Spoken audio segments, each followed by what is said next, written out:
সাহেব মন্ডল, এই বুনো শুয়োরের ভিডিওটা দেখো, তারপরে আমি আমার জবাব দিচ্ছি। আমরা এখনো সেই সেকুলারদের বাণী শুনে আসছি, হিন্দু মুসলিম ভাই ভাই।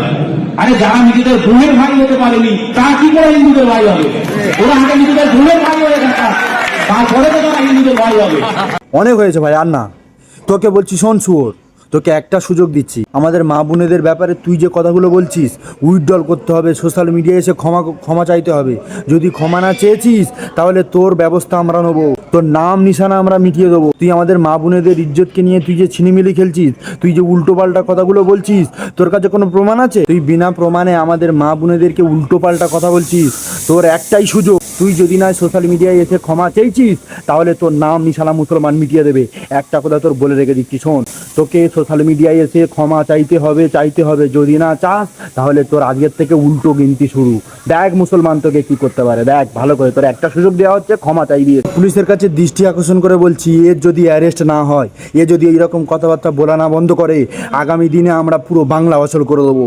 আগামী দিনে আমাদের মা বোনের ইজ্জতকে নিয়ে যে খেলা করবে, তাকে নাম নিশানা মিটিয়ে দেবো, এই দুনিয়ার বুক থেকে মিটিয়ে দেবো, এবং আমরা পুরো বাংলা অপরাধ করে দেবো যদি না এর বিরুদ্ধে কোনো আইনি পদক্ষেপ না নেওয়া হয়েছে। আমরা আশা করব পুলিশ প্রশাসন এর বিরুদ্ধে অবশ্যই আইনি পদক্ষেপ নেবে, কারণ আইন সবার জন্য সমান, এটাই আমরা আশা করব। আর সাহেব মন্ডল, তুই রেডি থাক, তোর উল্টো গুনতি শুরু হয়ে গেছে। তুই যদি না ক্ষমা চাস তাহলে তোর আর কোনো ক্ষমা নেই।